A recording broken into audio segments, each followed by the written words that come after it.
What has been the response so far? Surprise. Rich Desrosiers has never been a part of an exhibit at the Hall of Fame like this one. It's called simply Character. Surprise and appreciation that we would carve out a fairly large footprint for any exhibit. It's by square footage, it's actually one of our larger exhibits. And I think some appreciation that we are not dwelling only on the on-field accolades of players, but much more deep into off-the-field things that they did that should be recognized. That's right. No big hits, no touchdowns, no amazing catches.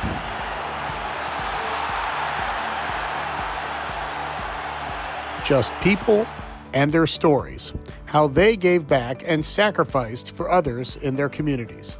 Well, I think one of the things that we've been able to do is acquire a lot of new artifacts that help us tell these stories. And I mean, if you walk by the room, first of all, there's a couple of really large scale things that are going to capture your attention.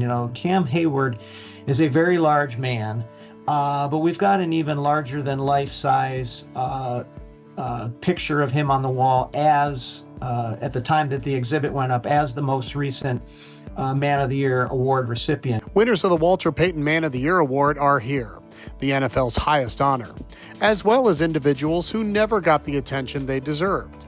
People you've never even heard of, like Emlyn Tunnell. The only NFL player, and certainly the only NFL/Pro Football Hall of Famer who has a U.S. Coast Guard cutter named for him. And this came up because in doing some research a few years ago, someone discovered that Emlyn Tunnell had saved 2 lives while he was a member of the U.S. Coast Guard during World War II. And as was indicative of the greatest generation, he never talked about it. And it was literally, 70 plus years later, somebody unearths this information. Former Kansas City Chief running back Joe Delaney is in here. He died while trying to save 3 drowning boys, even though Delaney himself didn't know how to swim. Dives into the pond and puts their regard ahead of his own, manages to pull one boy to safety, and in the attempts to save the other 2, loses his own life, and the other 2 boys perished as well. I think credit goes to our president and CEO, Mr. Jim Porter, who had watched the movie Greater, which is about a young man named Brandon Burlsworth. If people aren't familiar with that movie or his story, first I encourage people to watch that movie.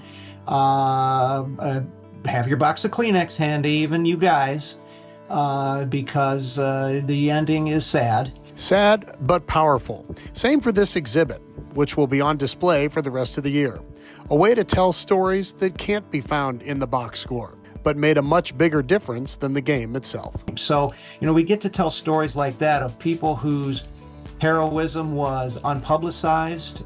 They certainly didn't mention it, and even their teams in many cases didn't know about it. We've been open now for just a few weeks with this, so traffic will definitely pick up in the spring and summer. And I do think Mike, we're going to start to see the kind of response that you mentioned, to where somebody who's intimately a part of this comes forward and says, hey, thanks for including me.